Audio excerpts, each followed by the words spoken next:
من الشیطان الرجیم بسم اللہ الرحمن الرحیم۔ محترم ناظرین، السلام علیکم ورحمۃ اللہ وبرکاتہ۔ اور قرآن کی تلاوت، ترجمہ اور تفسیر کے سلسلے میں آج 20ویں سبق کی میں ابتدا کر رہا ہوں۔ اللہ تعالیٰ کے پاک نام سے شروع کرتا ہوں۔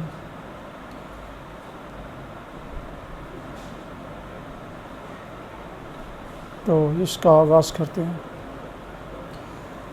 اعوذ باللہ من الشیطان الرجیم بسم اللہ الرحمن الرحیم۔ ومن یرغب عن ملۃ ابراہیم الا من صفی نفسہ وَلَقَدِ اصْطَفَيْنَاهُ فِي الدُّنْيَا وَإِنَّهُ فِي الْآخِرَةِ لَمِنَ الصَّالِحِينَ۔ اب کون ہے جو ابراہیم کے طریقے سے نفرت کرے، جس نے خود اپنے آپ کو حماقت اور جہالت میں مبتلا کر لیا ہو؟ اس کے سوا کون یہ حرکت کر سکتا ہے؟ ابراہیم تو وہ شخص ہے جس کو ہم نے دنیا میں اپنے کام کے لیے چن لیا تھا، اور آخرت میں اس کا شمار صالحین میں ہوگا۔ اذ قال له ربه اسلم قال اسلمت لرب العالمین۔ اس کا حال یہ تھا کہ جب اس کے رب نے اس سے کہا مسلم ہو جا، تو اس نے فوراً کہا میں مال کے کائنات کا مسلم ہو گیا۔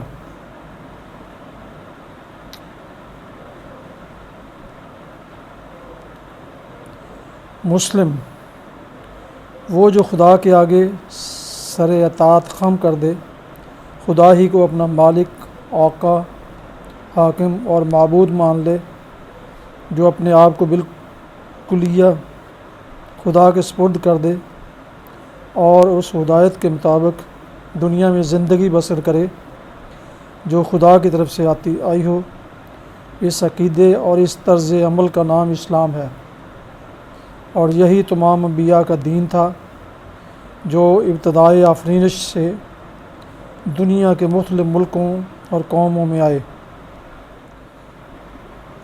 وَوَصَّىٰ بِهَا إِبْرَاهِيمُ بَنِيهِ وَيَعْقُوبُ يَا بَنِيَّ إِنَّ اللَّهَ اصْطَفَىٰ لَكُمُ الدِّينَ فَلَا تَمُوتُنَّ إِلَّا وَأَنْتُمْ مُسْلِمُونَ۔ اسی طریقے پر چلنے کی ہدایت اس نے اپنی اولاد کو کی تھی، اور اسی کی وصیت یعقوب اپنی اولاد کو کر گیا۔ اس نے کہا تھا کہ اے میرے بچوں، اللہ نے تمہارے لیے یہی دین پسند کیا ہے، لہٰذا مرتے دم تک مسلم ہی رہنا۔ حضرت یعقوب کا ذکر خاص طور پر اس لیے فرمایا کہ بنی اسرائیل براہ راست انہی کی اولاد تھے۔ دین یعنی طریقِ زندگی، نظام حیات، وہ آئین جس پر انسان دنیا میں اپنے پورے طرز فکر اور طرز عمل کی بنا رکھے۔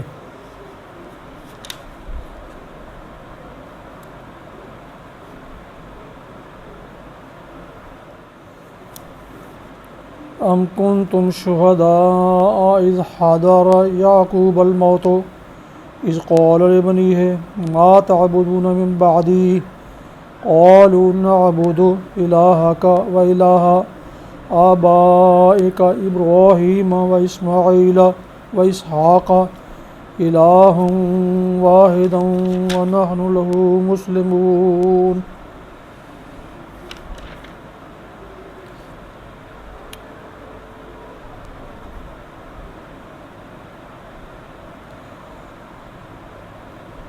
پھر کیا تم اس وقت موجود تھے جب یعقوب اس دنیا سے رخصت ہو رہا تھا؟ اس نے مرتے وقت اپنے بیٹوں سے پوچھا، بچوں، میرے بعد تم کس کی بندگی کرو گے؟ ان سب نے جواب دیا، ہم اسی خدا کی بندگی کریں گے جسے آپ نے اور آپ کے بزرگوں ابراہیم، اسماعیل اور اسحاق نے خدا مانا ہے، اور ہم اسی کے مسلم ہیں۔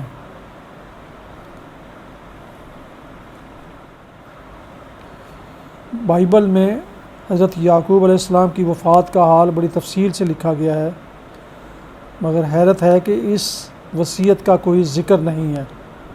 البتہ تلمود میں جو مفصل وصیت درج ہے، اس کا مضمون قرآن کے بیان سے بہت مشابہ ہے۔ اس میں حضرت یعقوب علیہ السلام کے یہ الفاظ ہمیں ملتے ہیں: خداوند اپنے خدا کی بندگی کرتے رہنا، جو تمہیں اسی طرح تمام آفات سے بچائے گا جس طرح تمہارے آباء و اجداد کو بچاتا آ رہا ہے۔ اپنے بچوں کو خدا سے محبت کرنے اور اس کے احکام بجا لینے کی تعلیم دینا تاکہ ان کی سنت زندگی دراز ہو،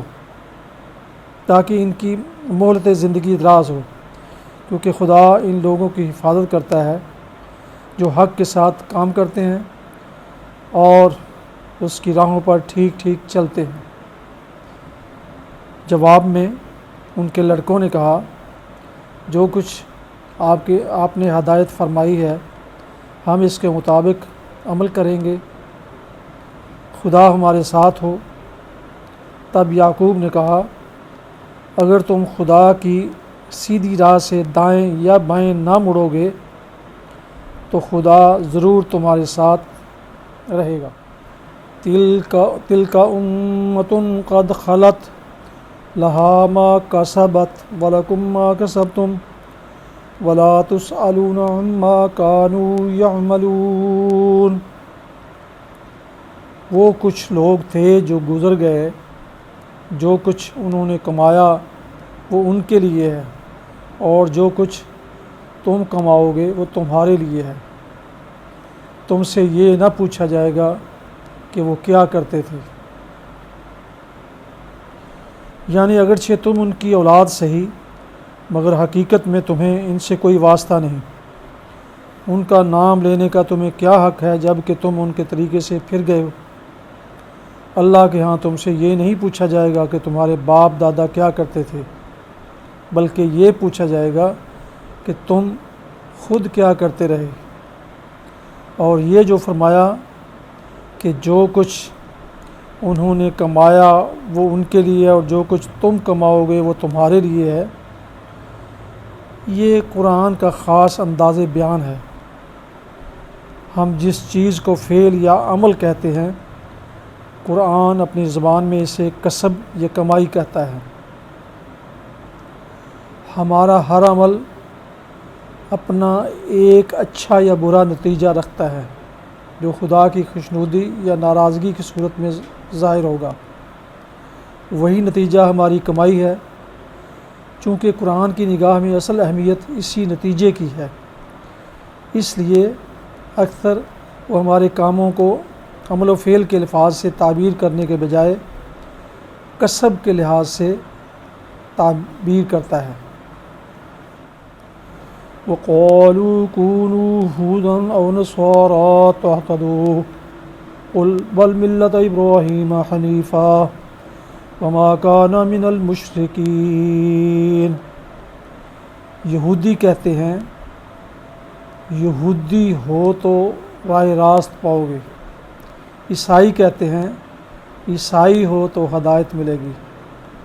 ان سے کہو نہیں، بلکہ سب کو چھوڑ کر ابراہیم کا طریقہ، اور ابراہیم مشرکوں میں سے نہ تھا۔ اس جواب کی لطافت سمجھنے کے لیے دو باتیں نگاہ میں رکھیے۔ ایک یہ کہ یہودیت اور عیسائیت دونوں بعد کی پیداوار ہیں۔ یہودیت اپنے اس نام اور اپنی مذہبی خصوصیات اور رسوم و قواعد کے ساتھ تیسری چوتھی صدی قبل مسیح میں پیدا ہوئی، اور عیسائیت جن عقائد اور مخصوص مذہبی تصورات کے مجموعے کا نام ہے، وہ تو حضرت مسیح کے بھی ایک مدت بعد وجود میں آئے ہیں۔ اب سوال خود بخود پیدا ہوتا ہے کہ اگر آدمی کے برسر ہدایت ہونے کا مدار یہودیت یا عیسائیت اختیار کرنے ہی پر ہے، تو حضرت ابراہیم اور دوسرے انبیاء اور نیک لوگ جو ان مذہبوں کی پیدائش سے صدیوں پہلے پیدا ہوئے تھے اور جن کو خود یہودی اور عیسائی بھی ہدایت یافتہ مانتے ہیں، وہ آخر کس چیز سے ہدایت پاتے تھے؟ ظاہر ہے کہ وہ یہودیت اور عیسائیت نہ تھی، لہٰذا یہ بات آپ سے واضح ہو گئی کہ انسان کے ہدایت یافتہ ہونے کا مدار ان مذہبی خصوصیات پر نہیں ہے جن کی وجہ سے یہ یہودی اور عیسائی وغیرہ مختلف فرقے بنے ہیں، بلکہ دراصل اس کا مدار اس عالمگیر صراط مستقیم کے اختیار کرنے پر ہے جس سے ہر زمانے میں انسان ہدایت پاتے رہے ہیں۔ دوسرے یہ کہ خود یہود و نصارہ کی اپنی مقدس کتابیں اس بات پر گواہ ہیں کہ حضرت ابراہیم علیہ السلام ایک اللہ کے سوا کسی دوسرے کی پرستش، تقدیس، بندگی اور اطاعت کے قائل نہ تھے، اور ان کا مشن ہی یہ تھا کہ خدائی کی صفات و خصوصیات میں اللہ کے ساتھ کسی اور کو شریک نہ ٹھہرایا جائے۔ لہٰذا یہ بالکل ظاہر ہے کہ یہودیت اور نصرانیت دونوں اس راہ راست سے منحرف ہو گئی ہیں جس پر حضرت ابراہیم چلتے تھے، کیونکہ ان دونوں میں شرک کی آمیزش ہو گئی ہے۔ قولوا آمنا باللہ وما انزل الینا وما انزل الی ابراہیم واسماعیل واسحاق ویعقوب والاسباط وما اوتی موسیٰ وعیسیٰ وما اوتی النبیون من ربهم لا نفرق بین احد منہم ونحن له مسلمون۔ مسلمانوں کہو کہ ہم ایمان لائے اللہ پر اور اس ہدایت پر جو ہماری طرف نازل ہوئی ہے اور جو ابراہیم، اسماعیل، اسحاق، یعقوب اور اولاد یعقوب کی طرف نازل ہوئی تھی، اور جو موسیٰ اور عیسیٰ اور دوسرے تمام پیغمبروں کو ان کے رب کی طرف سے دی گئی تھی۔ ہم ان کے درمیان کوئی تفریق نہیں کرتے اور ہم اللہ کے مسلم ہیں۔ فَإِنْ آمَنُوا بِمِثْلِ مَا آمَنْتُمْ بِهِ فَقَدِ اهْتَدَوْا وَإِنْ تَوَلَّوْا فَإِنَّمَا هُمْ فِي شِقَاقٍ فَسَيَكْفِيكَهُمُ اللَّهُ وَهُوَ السَّمِيعُ الْعَلِيمُ۔ پھر اگر وہ اسی طرح ایمان لائیں جس طرح تم لائے ہو تو ہدایت پر ہیں، اور اگر اس سے منہ پھیریں تو کھلی بات ہے کہ وہ ہٹ درمی میں پڑ گئے ہیں۔ لہٰذا اطمینان رکھو کہ ان کے مقابلے میں اللہ تمہاری حمایت کے لیے کافی ہے، اور وہ سب کچھ سنتا اور جانتا ہے۔ صبغۃ اللہ ومن احسن من اللہ صبغۃ ونحن له عابدون۔ کہو اللہ کا رنگ اختیار کرو، اس کے رنگ سے اچھا اور کس کا رنگ ہوگا، اور ہم اسی کی بندگی کرنے والے ہیں۔ اس آیت کے دو ترجمے ہو سکتے ہیں، ایک یہ کہ ہم نے اللہ کا رنگ اختیار کر لیا، دوسری یہ کہ اللہ کا رنگ اختیار کرو۔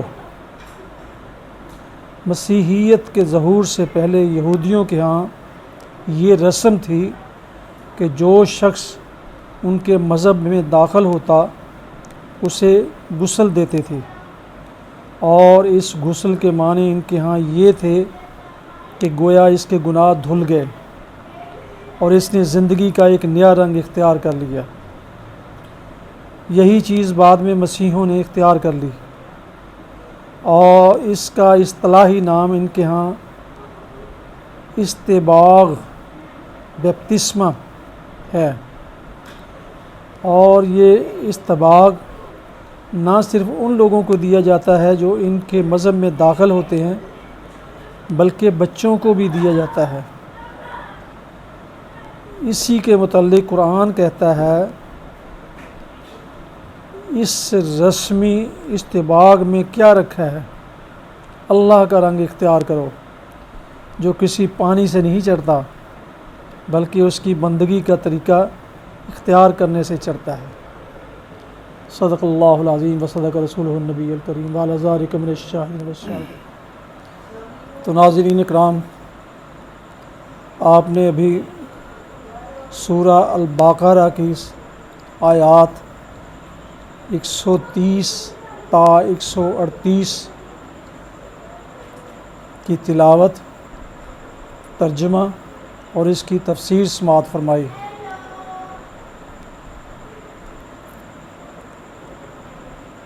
ناظرین، اس میں نے کوشش کی ہے کہ میں جو کچھ لکھا ہوا ہے اسی کے مطابق میں پڑھ کر سناؤں۔ اس میں اگر کوئی مجھ سے غلطی کوتاہی ہو، میں اللہ تعالیٰ سے معافی مانگتا ہوں، آپ سے بھی، اور آپ سے گزارش ہے کہ وہ مجھے کومنٹس میں اس کے بارے میں ضرور بتائیں۔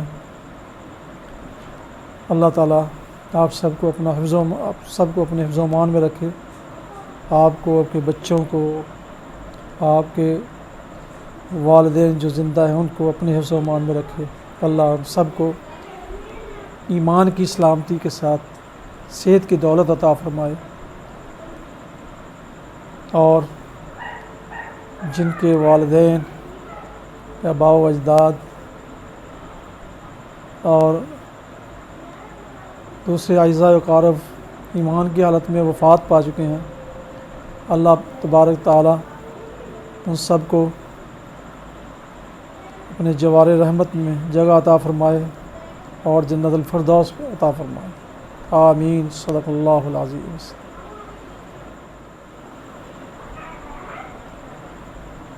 سامعین ناظرین، آپ سے گزارش ہے کہ آپ چینل کو، جو نئے آنے والے ہیں چینل کو سبسکرائب ضرور کریں اور بیل آئیکن کو بھی کلک کریں تاکہ آئندہ کے یہ قرآنی آیات، اس کی تلاوت اور ترجمہ اور تفسیر آپ تک باقاعدہ پہنچتی رہے۔